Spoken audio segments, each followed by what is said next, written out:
Good morning. Good morning. You are live with In Touch News Radio, reality radio, where everybody's a star. This is straight up the middle. And this morning, guess what? It's all up the middle because I'm sitting here this morning kind of solo by myself, looking at the wonderful CEO, Daryl Johnson, who runs the show over here. I just happy to be here. I mean, it's a great, you know what, we take it for granted in Florida, the wonderful weather that we have all the time. But, it's a great day. It's going to be in the low 60s. It's Gasparilla. And coming off the great week we had with MLK Day celebrations, not just locally, but all over the country, it is a great time to be reaffirming, the specialness of what this American experience is. And we've had this show's a political show that doesn't work without you, the callers. I want you to call in. The call-in number is 813-444-9588. That's 813-444-9588. Now, I got a bunch of stuff I want to talk about. If y'all don't mind listening, guess what? I will talk the entire show through. But I'd rather have you call in, or you could log on Facebook. Check us out. I'm dressed for radio. I got the look for radio. Look us up on In Touch News Radio. Go to intouchnews.com and you can scroll down and click the button. You can listen there, or go and look on the In Touch News Facebook page where we are on the air live. Now, listen, it was a crazy week.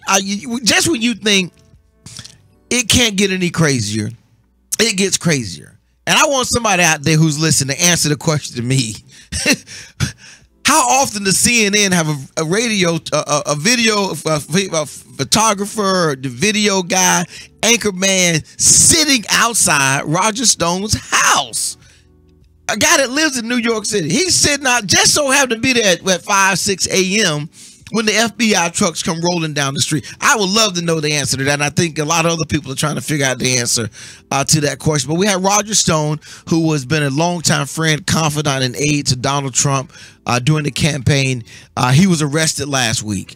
And we just really need to figure out, what does that really, another person arrested? I mean, we're just getting a lot of people going to jail. And a lot of people say, well, that's a process crime when he was charged with lying to the FBI and obstruction of justice. And a lot of people say that's a process crime. That's not an actual crime, but people have been to jail and go to jail for a long time for process crimes. I'll give you a good example. Al Capone. Nobody questioned Al Capone was involved in a lot of illegality, but he went to jail for a process crime, the process of paying his taxes. That's what he went to jail for. So this is serious stuff, though. But what's more serious to me, I think, what does this mean for the presidency, the legitimacy of the presidency, the focus of the presidency? I would hate to think that was one of the things that stirred Donald Trump to go ahead and cut a deal and reopen the government. So that was another thing that happened last week. You got Roger Stone gets arrested. Then we've got Donald Trump cutting a deal. He does not get his wall. And Ann Coulter, she is just hammering him all over the conservative blogosphere. Full disclosure, I'm a Democrat and I lean to the left, not because I have a bad hip or a bad knee, but I lean to the left because I just think that that's a more compassionate position that fits with my character. That doesn't mean I agree with every political decision that Democrats make, but I feel that my heart can support that because it's trying to do and give more to people in the way. Now, that doesn't mean that people on the right are not compassionate. It just doesn't fit me. But I was right. I was really surprised to see Donald Trump agree the way that he did to cut a deal with the Democrats and get the government reopened. Now, and another thing that I'm going to throw out there, and we're going to cover this too, is, man, what is going on down in Venezuela? I mean, right in front of our eyes, we have our own Syria. It's not religious based, it's economic based. Inflation's like, I think they said like 80,000% or some crazy number. The country's economic structure's falling apart. We've got a new young leader that's emerged saying, hey, listen, I'm president, which I thought was quite interesting. I never knew that you just declare yourself president, but he's declared himself the president now. We recognize him, and you got the usual suspects. Some of you all who may not have been paying attention back in the 50s, 60s, and 70s, we did this all the time back then. we would, we didn't like the way that the country was going. We'd send our CIA down and say, look, guy, you might want to get out of town because we're going to recognize somebody else as the rightful leader. We did this repeatedly in Haiti. We've done this in other Caribbean nations, in South America. And if you really want to go back, rumor has it that we even assassinated Allende of Chile many, many years ago. So we have a questionable history of involvement in South America. And now again, here we are picking sides, and the usual people are lining up. You've got Iran, you've got Russia, you've got Cuba on one side saying, wait a minute, you got a guy that was elected president here. I don't know that we should be recognizing somebody else.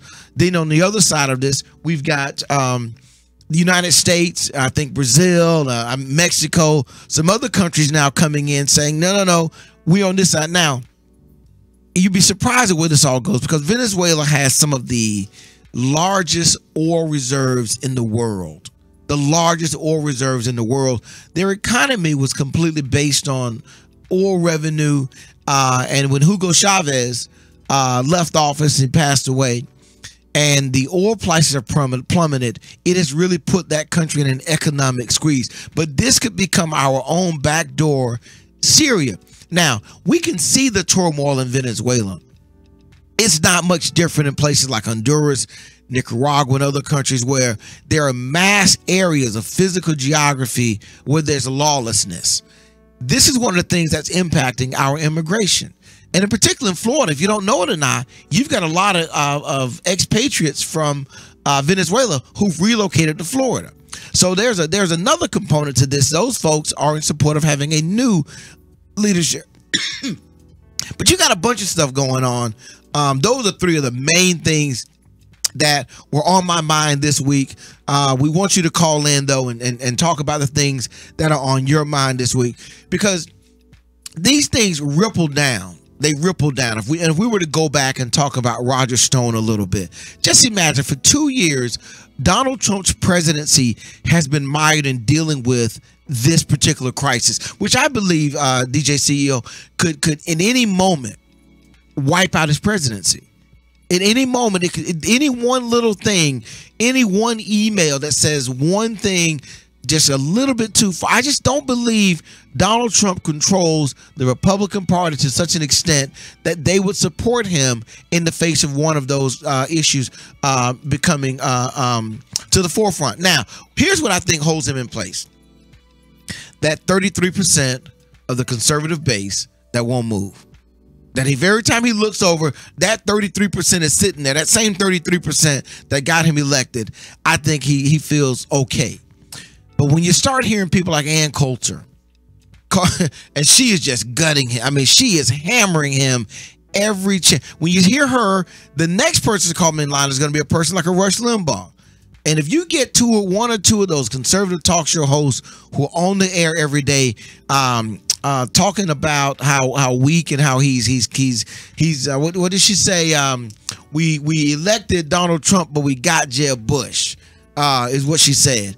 And other questions about his ability to stand and hold his position. If we get more of that, that 33% is going to start to fall off. You know, and if you don't believe me, here's what I want you to do. Go talk to for my Democratic friends. I know you don't want to, but go talk to your Republican friends. Just listen to them. And invariably, if you let them talk long enough, you will start to hear some of they'll usually give you the usual spiel, but eventually they'll get around to expressing they too have some concern, because it seems like there's a lot of smoke around Donald Trump. There's a lot of smoke around Donald Trump. And some of these folks are thinking, you know what? Donald Trump may go down, but do we want the entire Republican Party to go down? And one other thing that happened this week that I thought was something that we should talk about was the showdown in Washington, D.C. with the young man in front of. Before you go there, what about the 67% of the Republicans that are not saying anything? That's consistent with how America's always functioned. There's always been this thing called the silent majority. Okay, so the loud minority is running the show. Yeah, and you know, well, and if you let's back up then. You're right about that. That was an interesting angle that Ronald Reagan took. That he came forward and said, no, and when he put out his platform, everybody said, no, nobody agrees with that. He goes, no. There are a bunch of people that agree, but they're not saying anything, and they're going to quietly go to the polls, and they're going to vote.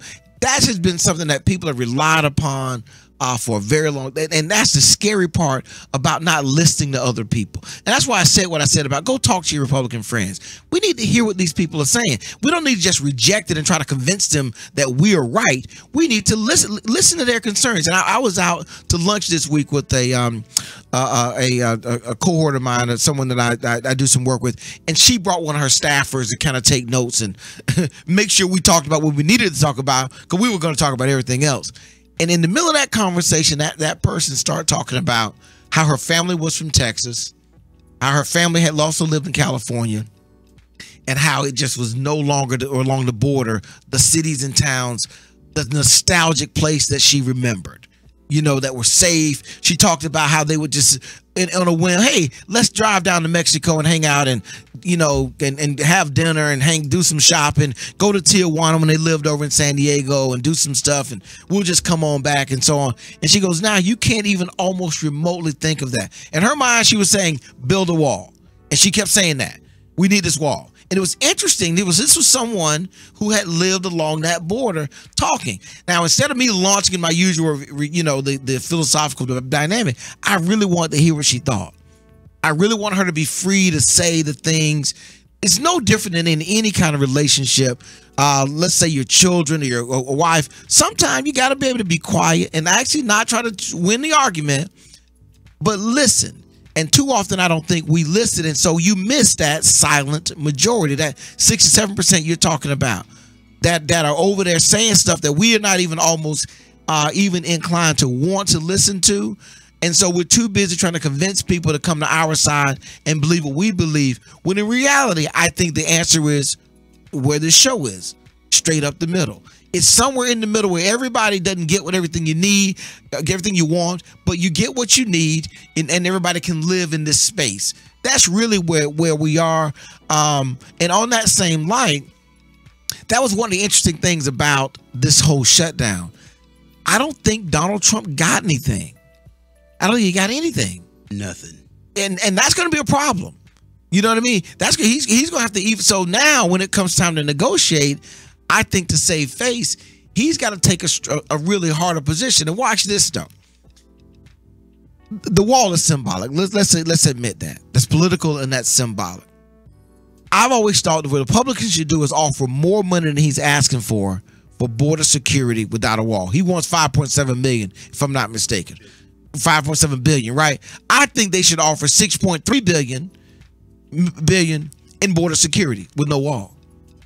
No wall though. We're going to give you even more technology, even more new personnel, even more surveillance equipment, but no wall. I think that's the place they should go and really make this wall only for him. So he's stuck in a position of having to admit, no, because if he got $2 billion on the wall, he's good. He just needs he needs to be able to go back to his people and say, I got a wall, and then he's going to tell this other lie that Mexico's going to pay for it. But he's going to go back to it. So I just think that is some of the stuff. So listen, so I got three things on my mind this morning. I want to know what's on your mind though. The call-in number, 813-444-9588. 813-444-9588. Let's talk about Venezuela. Let's talk about Roger Stone. Let's talk about the shutdown. It's over. Let's talk about what you want to talk about here on Straight Up the Middle. Touch Radio, the most loved station across the nation. In Touch Radio. Tell a friend. In Touch Radio. My name is Gil Sampson. I didn't come from a very rich family, and so paying for college would have been very tough. I don't know if I would have been able to go to the college that I went to, and then I don't know if I would have gotten into the career that I am in. So I think Bright Futures has done a lot to shape my life. I got a job as a structural engineer, and I design residential buildings, commercial buildings all over the United States. Because of Bright Futures, I was able to go to college. You know, so many kids just don't even ever get that opportunity, and to be able to do it and not have any debt when I graduated is amazing. And it was all thanks to Bright Futures. Florida has created more than 1 million jobs in only 5 years, and a great education connects our students to these exciting opportunities. That's why the Florida Lottery has funded Bright Futures scholarships to help over 725,000 students attend college. Because every play is for education. The Florida Lottery. Just imagine. Hey, this is Miss K with K's Kitchen, cooking Chicago-style fried chicken and fish with the authentic Chicago-style mild sauce. Come check us out at 5508 North 50th Street in Tampa. We're open Wednesday through Saturday from 12 to 6, or you can call us at 813-368-5196. Again, that number is 813-368-5196. See you soon.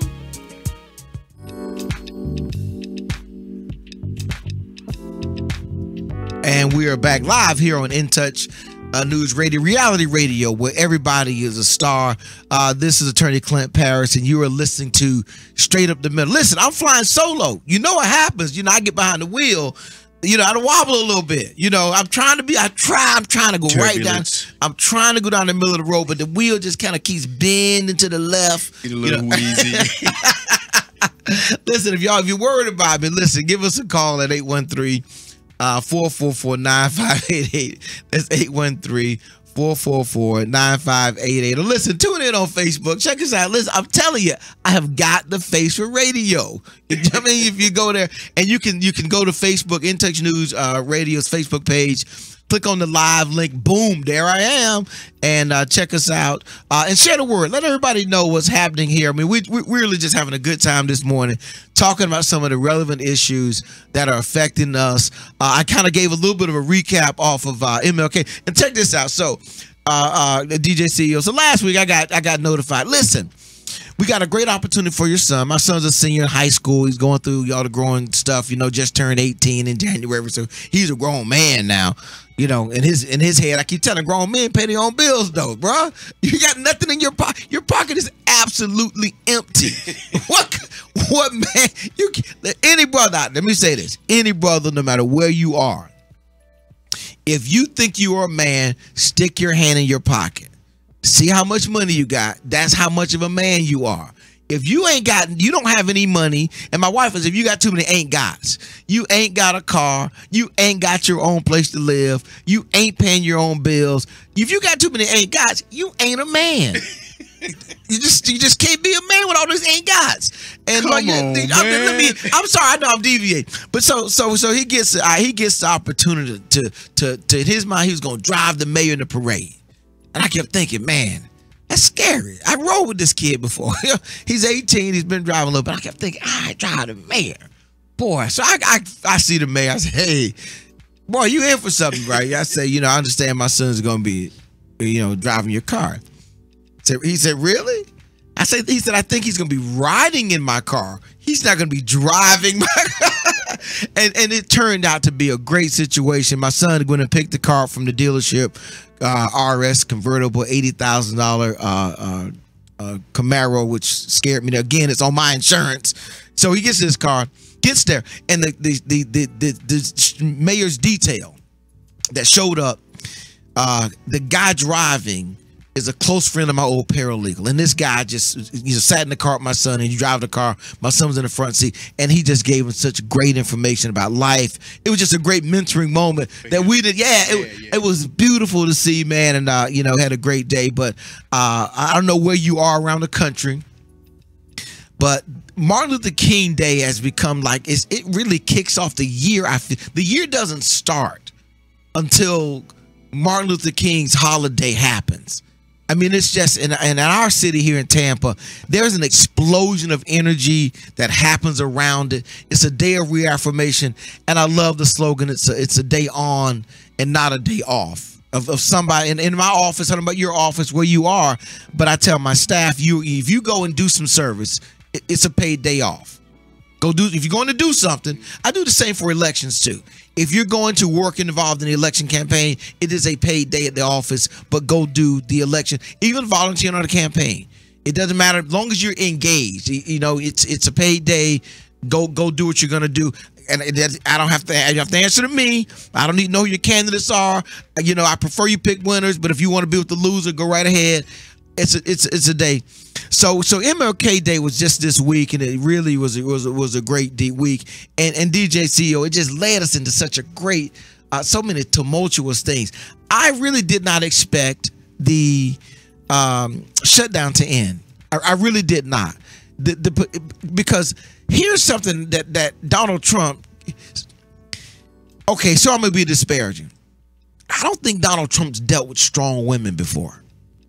He's dealt with women weak. Yeah, he's dealt with women meek that came in his presence to service him or satisfy what he was looking for. They came to work for his company, or they were providing some other service that was purely his benefit.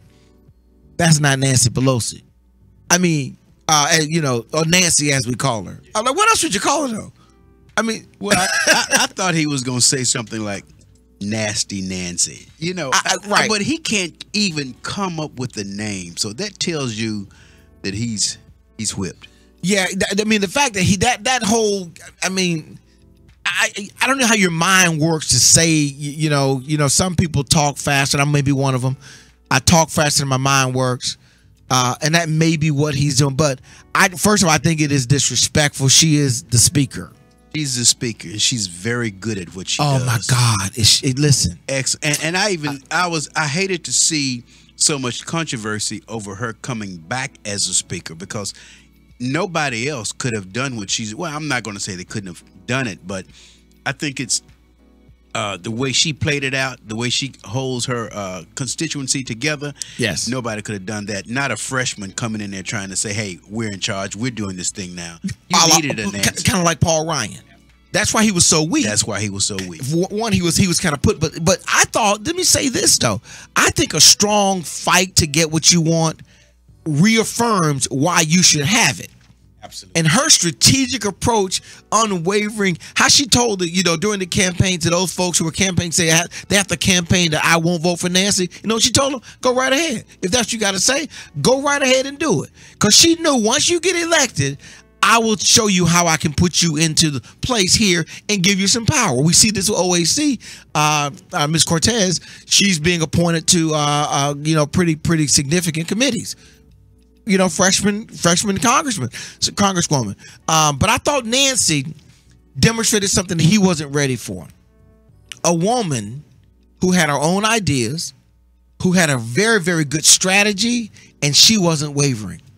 Period. She didn't waver at all. He came to that meeting, set up cameras, all this kind of stuff. So, are we going to talk about the wall? No. Next question. That's it.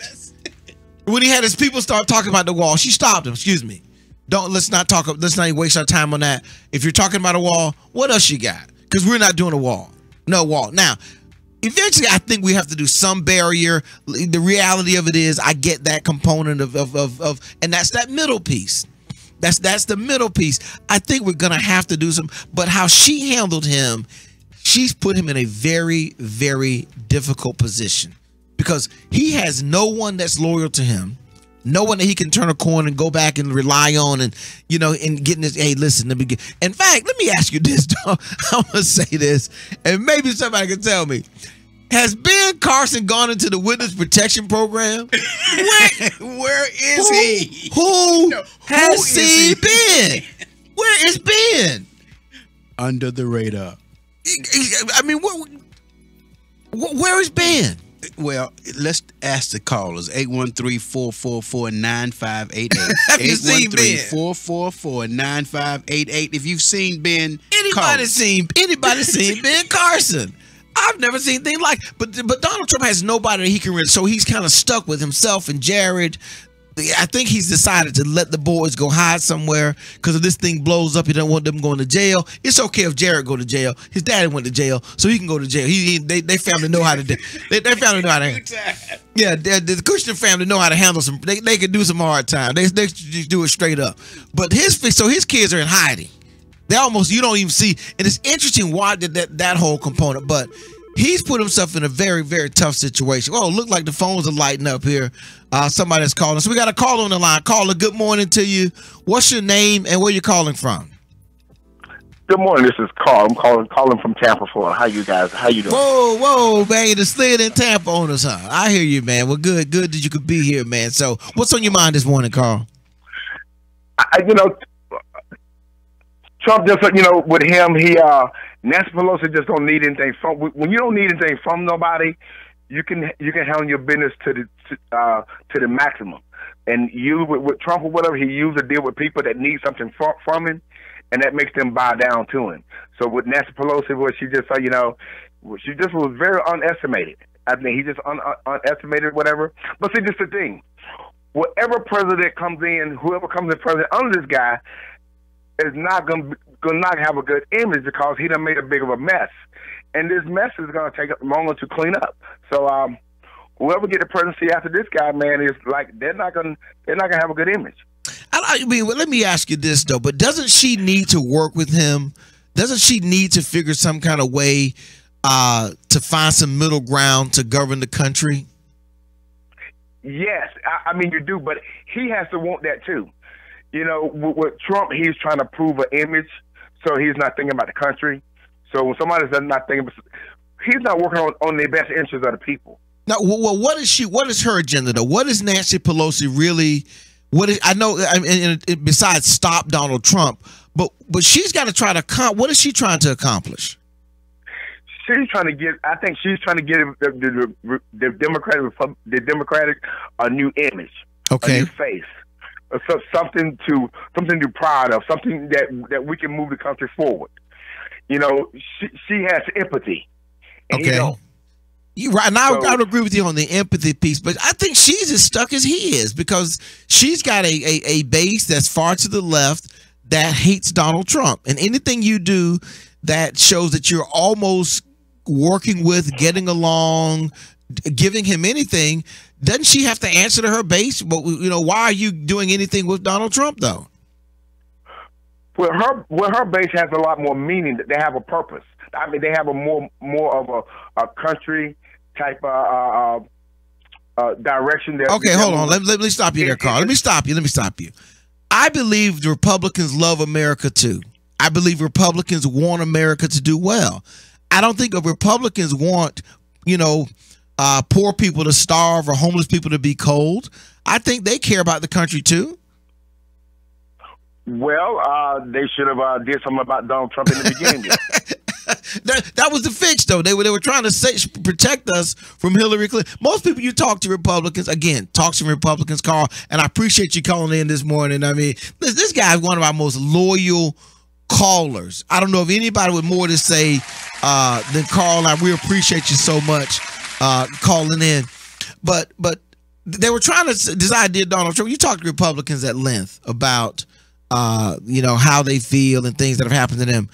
They often talk about, I wasn't voting for Donald Trump. I was voting against Hillary. I was just trying to not have the country go to Hillary. That seemed to me to be the overriding dynamic, and just an exacerbation of some of the things that were happening with the country. So I try not to denigrate all Republicans into that one boat. I really try to listen to them and hear what they're trying to say. But I'm going to be interested to see how does Nancy. Well, what does Nancy's proposal look like for border security? What does that look like? Listen, as we've said before, this is a call-in show. We want you to call in if you're listening to us. The number here is 813-444-9588. 813-444-9588. And you're on In Touch News Radio, reality radio, where everybody's a star. We'll be right back.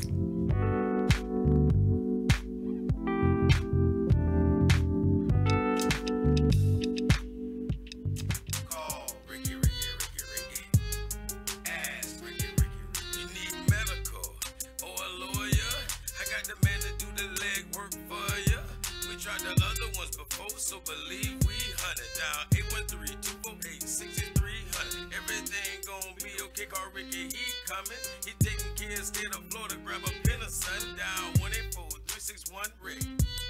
That's 184-361-425. Never word from the point forward, just recline. case you missed it, I'ma tell you one more time.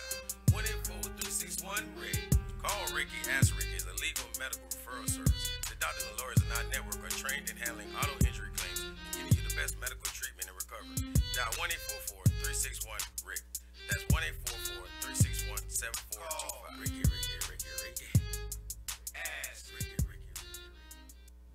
Hi, this is Dr. Veronica Walters, also known as Dr. V, the head of school at the Walters Academy for Entrepreneurship, a place that we like to call The Way, where we're educating today's youthpreneurs to be tomorrow's billionaires through social entrepreneurship. Do you have a student who's bored, frustrated, gifted, inquisitive, creative, business-minded? Then maybe you need to check The Way out. Listen, we have an educational platform that allows for individualized instruction. It's strength-based, project-based, and designed to help your students become the absolute best they can while starting their own business and being an entrepreneur. If you're looking for something different and you need to find a more excellent way, then you need to visit us at The Way. That's The Way, www.thewaetampa.org. Or you can call us at 813-603-7923. We look forward to showing your student a more excellent way at The Way.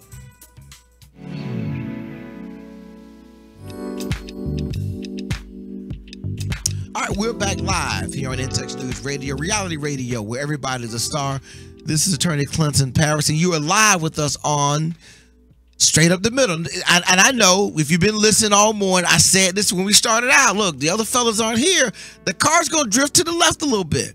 The car is going to go. I'm on the left. It's going to drift to the left. I'm trying to be balanced and make sure that we feed everybody this morning. But listen, if you don't, you have something to say, whether you like it or don't like it, call in. Let's talk about it. The number is 813-444-9588, 813-444-9588. And listen, if you're listening on the internet, check us out on Facebook. I said it earlier. Trust me, I have got the face for radio. And it is perfect face where you can check us out live on Facebook. Go to intexnewsradio.com and switch over to the Facebook link and check us out there. We just want you to be informed, to know what's happening. You know, we have the beauty in our community here to have a great and vibrant minority media-based, multiple papers. In fact, In-Text News is one of our leading papers that gets information out to the people about what's happening in Tampa. For example, this is Gasparilla Weekend. It is the weekend that we celebrate pirates invading Tampa, raping and pillaging and burning the city to the ground and taking everybody's wealth. We are celebrating that this weekend. We're actually reenacting it.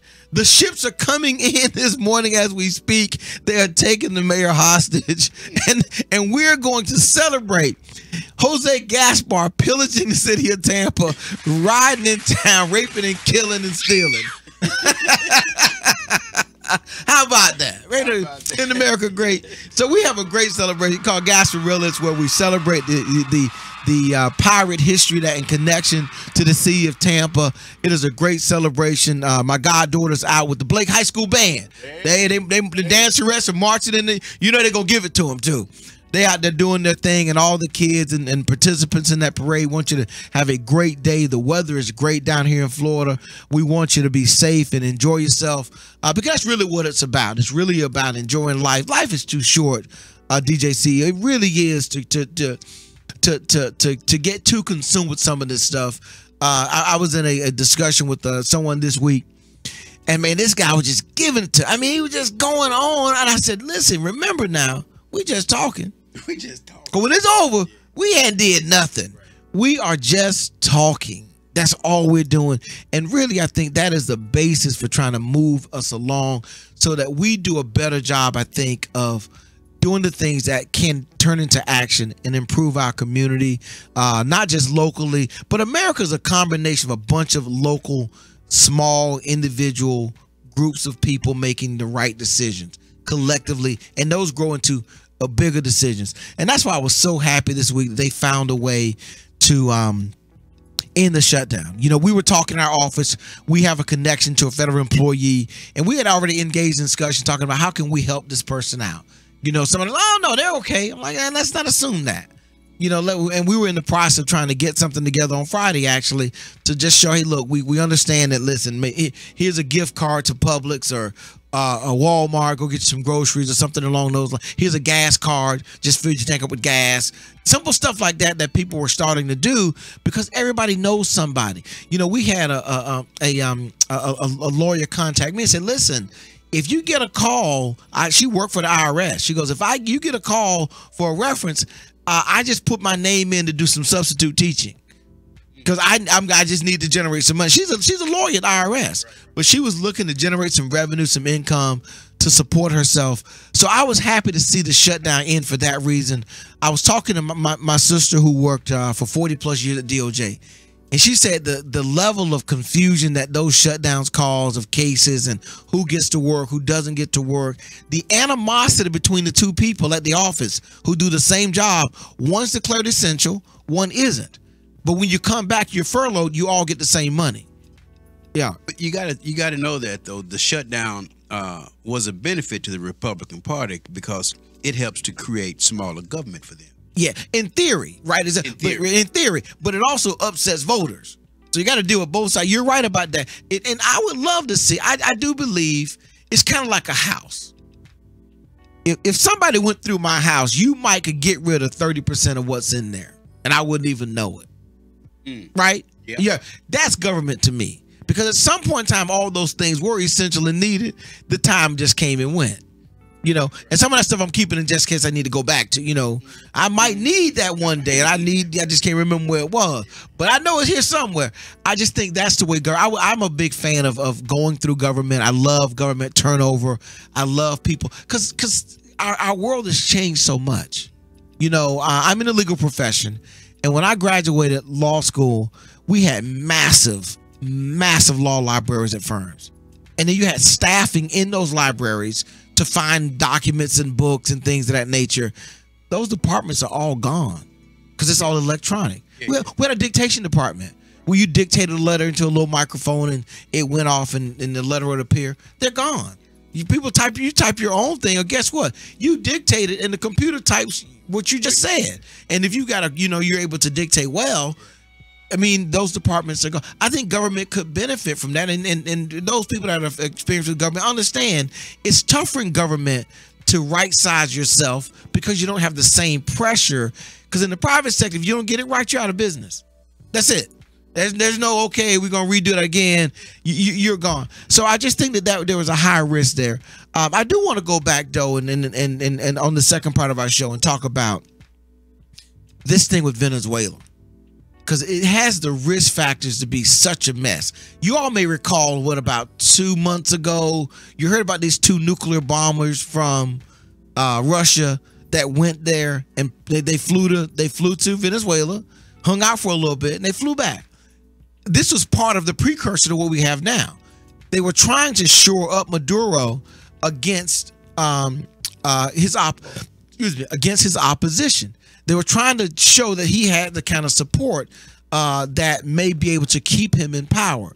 The reason I'm so concerned about this is not unlike what happened in Syria. It is not that crazy to think that this country could drive into civil war, and then what do? We have people there, and we put it like this. When Iran started to fall apart, we left our people at the embassy, and they took them hostage. They took them hostage. They took those people hostage. We just left people in Venezuela. We could very easily have some drug lord or some renegade political group go and take those people, easily take those people hostage. Now, I think America's wherewithal and we recovered from the Vietnam syndrome, we'd go in there shooting and blowing up some stuff. Now we're okay. We're okay now blowing up a few things. We would go in heavy-handed and maybe excise them, but we would go through that experience. And the Iran-Contra hostage taking incident remains a scar in America's consciousness. It was the first, when they said we're leaving our diplomats there, my first thought was, no, get the diplomats out. We can still talk about this, but let's not put our people at risk. Those people serve. They're great people, and then diplomats, DJC are very talented people. Their talents could be much more benefited in the private sector, but they serve our country. We can't leave those people the way that we did the whole Benghazi thing, reacting slowly politically to a dangerous situation. And if nothing else, we should put added security in place. Hopefully we've secured that embassy, given them the kind of protection they need. But that concerns me greatly, that could become a proxy fight because everybody's lining up on different sides of it. And it goes back to oil. You know, we sometimes forget that. Okay, research project. Nobody's here to stop me, so I'm giving it out to everybody. Go research why Japan bombed Pearl Harbor, and you're going to find there was an oil embargo. Most people don't know that. We had imposed an oil embargo on Japan. They had 18 months of oil left. They decided, hey, what the heck? We already taken the rest of the Pacific. Let's go ahead and bomb. We're going to bomb the Americans because they don't want to fight anyway. They don't want to fight anyway. We're going to punch them in the nose. But that was about oil. Go do some research about Hitler and why when Hitler invaded Russia, he took a left and went to the Caucasus. He wanted the oil fields. He was going for the oil. We've heard the rumors and people have always disputed this, but why did we really invade Iraq? What was it really about? A lot of people say it was about the oil. And a lot of what we do in the Middle East and even in the United States with the fracking and the pipeline and all that kind of stuff, it all comes back to oil. Venezuela has some of the largest oil reserves in the world. People want their hands on control of that, either by physical presence or not. And that's why you have Russia all the way around the world messing around in Venezuela because you can control oil prices. So I'm very concerned about that we get mired into another a world conflict, and this time right on our back door in Venezuela. The South America is already somewhat unstable economically. Our policies, economic policy. Listen. For a long time, America got its cheap labor and cheap labor products and things from South America and Central America. Well, China changed that. They changed that. The cheap stuff now is done in anything cheap. It's done in China. China gives you stability. You don't have to worry about who's rising and falling, who's in charge. They give you cheap labor in China, and it's pretty consistently low quality. That's just what you're going to get. No, don't argue about it. We're going to send you 2 of those. You get one for the price that we sold you, and then we're going to send you another one for just a small additional processing and shipping fee because we feel so bad about the quality of the first item we sent you. We're going to give you a second item to try to make up for it. But South America, the economy has really struggled because of that loss of that economic base. Some people would say that NAFTA and that we entered into NAFTA between Canada, United States, and Mexico was more of an impetus because it gave Mexico an advantage from a trade standpoint. And that has decimated. If you look in the Caribbean, all those jobs and work that used to be in the Caribbean, that stuff's gone. That's hurt those Caribbean nations. You know, you go across the Caribbean and people think about some of the struggles that Haiti's had, but you go to any of those areas that's not surviving on tourism alone, where they actually produce or make something, and those countries have been struggling. Venezuela becomes the next big one. But listen, this could easily be turning to Brazil. This could easily become some of the bigger countries in South America that could affect destabilize South America, such that you think you have a crisis on the border with asylum seekers trying to come in the United States. That thing could blow up completely, and so we have to be conscious of that and provide the kind of, I think, stable support that's needed. I'll admit, I am not the most well-versed in Venezuelan politics. I don't know that. I just get cautious when on the outside, we start telling people on the inside what to do and who should be in charge. That has not historically worked out well for America. So the guy that President Trump has recognized. Okay. What's his claim to fame? Exactly. That's really it. I was surprised that Donald Trump stepped up and said anything. You know, I just thought that initially we should kind of let this thing play itself out. There was no real reason that we needed to get involved, I thought, so soon. I thought we needed to let the internal piece settle itself. But we long ago, Donald Trump came out much earlier and said, hey, listen, you know, he was not a fan of some of the things that were being done in Venezuela. He kind of put his hand on the scales early on. And guess what? He's all in now. And we're going to see how this thing plays itself out. But I'm very concerned about that. I hope you are too. And if you are, give us a call. The call-in number, 813-444-9588 up. You're listening live to Intech News Radio, reality radio, where everybody can be a star. Listen to a cruising flow of smooth soul and jazz. Today's R&B, a fun touch of hip-hop and gospel. All my music on one station. Giving you a buffet of music, news, and entertainment. We're In Touch Radio. My name is Gil Sampson. I didn't come from a very rich family, and so paying for college would have been very tough. I don't know if I would have been able to go to the college that I went to, and then I don't know if I would have gotten into the career that I am in. So I think Bright Futures has done a lot to shape my life. I got a job as a structural engineer, and I design residential buildings, commercial buildings all over the United States. Because of Bright Futures, I was able to go to college. You know, so many kids just don't even ever get that opportunity, and to be able to do it and not have any debt when I graduated is amazing, and it was all thanks to Bright Futures. Florida has created more than 1 million jobs in only 5 years, and a great education connects our students to these exciting opportunities. That's why the Florida Lottery has funded Bright Futures scholarships to help over 725,000 students attend college. Because every play is for education. The Florida Lottery. Just imagine. Call Ricky. Ask Ricky. You need medical or a lawyer? I got the man to do the legwork for you.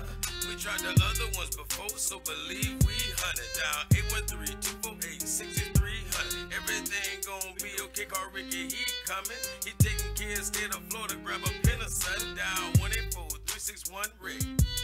That's 184-361-425. Never word from the point forward, just recline. Just ask Ricky, plus your boy statewide. Just in case you missed it, I'ma tell you one more time. 184-361-RICK. Call Ricky, ask Ricky is a legal medical referral service. The doctors and lawyers in our network are trained in handling auto injury claims and giving you the best medical treatment and recovery. Dial 1-844-361-RICK. That's 1-844-361-7425. Ricky. Ask Ricky.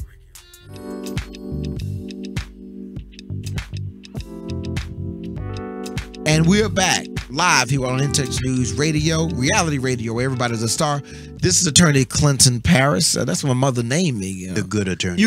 You know, listen, my name is Clinton Paris, but you can call me Clinton. Yeah, you can do that. Hey, it's allowed. But listen, I am here flying so low, man. I got my hands on both on the wheel, and it just keeps swerving left. I'm trying to check. Somebody need to check my alignment. This thing is all leaning over to the side here. But I'm here solo this morning. My co-host couldn't be here with me, man. They'll be back next week, hopefully. But I'm glad you're here with me listening live. We're a call-in show, so if you're listening, feel free to call in. The call-in number is 813-444-9588, 813-444-9588. You know, we talked about a number of things, but we got on this Venezuelan thing because I think it's a great historical moment. You know, if you go look at American history, like, well, why were we in Korea? You know, what were we doing in Iran, the Shah, and all, what was that all about? You know, wait a minute, what were we doing in Chile when Allende died, and you know all that? Why were we there? People say, no, well, why are you in Syria?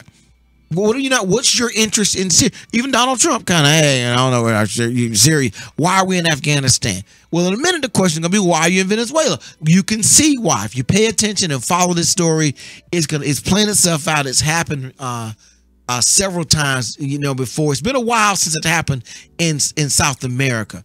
But basically, you had flawed elections. And Maduro elected put his hands involved in the election to make sure he won again. And the head of the National Assembly, young guy, this guy Juan Guaido, you know, I apologize to my Hispanic and Latino friends for that pronunciation, but I didn't do too well in my high school Spanish class. Miss Sanchez would, you know, she would let you know that was not my strength. Wong, he was head of the National Assembly, kind of like our Congress. Had a president. He said, and so there's been this dispute about the elections for a while, and so he finally said, "Look, you won't do nothing about this. You're legitimate. I'm going to declare myself president, and we're going to have new elections." Now, in our Constitution, there is a way for the president to be removed. And you heard some of those discussions where he had mentally incompetent, things of that nature, and you have the succession of leadership of how it flows. If the president can't serve, it goes to the vice president. And if the vice president can't go, most people don't know this, it goes to the speaker. It goes to Nancy Pelosi. Nancy. You can call her Nancy. You can call her Nancy. Nice. Right. So in their Constitution, though, so if the president is not properly in a position to serve, it goes to the head of the National Assembly. So you have this guy who's declared himself president, and he said, "I'm declaring myself president for the purpose of having elections." Not the purpose of leading, but somebody needs to step in here, me in charge. I'm declaring myself president for the purpose of having elections. Well, the United States came out and said, okay, a group of other countries, we're going to, since these elections are flawed before that put Maduro back in power, we're going to recognize this new president under the agreement that he has elections. That's the elections. And so now today we had the European countries have now come forward and they're saying, listen, we want elections too. And so we're not going to recognize this new guy yet. What we're going to do is we're calling on Maduro to hold new elections. And I would suspect that those elections are going to require the United Nations elections observers come in and monitor the elections to make sure they're as fair as they can be. And so that's going to be another component of this, I think, that plays itself out. I just want everybody to pay attention. This could really get so messy so quick with our Latino friends and neighbors to the South. And that just concerns me that we have this kind of situation playing itself out. Democracy I'd hate to have leadership in a democratic situation challenge through administrative decisions, and we have to be careful about that. I thought the European approach to this was quite, appropriate, saying, look, instead of just declaring we're going to pick one side or the other, saying, look, we're going to give you a chance to have some elections, and if you don't have elections, then we're going to take action. But this country is decimated. You walk in, listen, prices are changing as you're shopping. You walk in the store with $1, and by the time you get to the counter, that $1's worth 10 cents. That's how fast, that's how high the inflation, that's how high the interest rates are going. People are not even using money. They're using chickens and goats and eggs. They're bartering. One would say that Venezuela was the decimation began under the Obama administration. Well, it really started with Hugo Chavez. And listen, let me say this: if I got 2 seconds here, this is the flaw of socialism. This is the flaw of socialism. Here's what socialism says: we make one decision and one thing goes only. You don't have multiple things of the same entity. You don't have one car, one kind of car. Everybody drive the same car. Well, the problem with that is when you have a recall, everybody's car has got to go to the shop. Everybody's car has got to go to the shop. Everybody's car goes down, and that's what happened with socialism. The beauty of capitalism is you have all kinds of cars. So one car go down, the other car can say, see, I told y'all don't buy that. That's why my car is better. You should be driving my kind of car. Those are some of the things that we don't appreciate, but the socialist system that they set up because they had all that oil money. And so we've been slowly squeezing the oil money. We're squeezing it all around the world. We're squeezing the oil money against Russia. We're squeezing the oil money against ISIS. We're squeezing the oil. And that's why they were talking about we need to pump so much more of our own oil, bring the price of oil down, and now the economics change. You don't have as much economic power. So Venezuela started under Hugo Chavez, and it has continued to plummet since then. Donald Trump came in, and he just whacked him on top of the head with a lot of sanctions, and that did it. But you know, this thing is something that's going to play itself out over the next couple of weeks, months. Hopefully it'll settle itself down. But listen, there's always going to be something. There's always going to be something. That's why you have to pay attention. You have to be involved. You must be engaged in what is happening in your community, your society, or else you just become a victim. But what does it say? Either you're on the menu or you're reading the menu. And you want to be reading the menu. You don't want to be on the menu. And that is why we do this show. That's why we try to keep it straight up the middle. We'll be back next week with my co-hosts, giving it to you. Hopefully they'll help me stay in the middle. I'm sorry for drifting too far to the left, but hey, listen, I am who I am. And either way, you like it, you don't like it, call in, get on Facebook. We love to hear from you. Thank you for listening to Intech News Radio, reality radio, where everybody's a star. See you next week.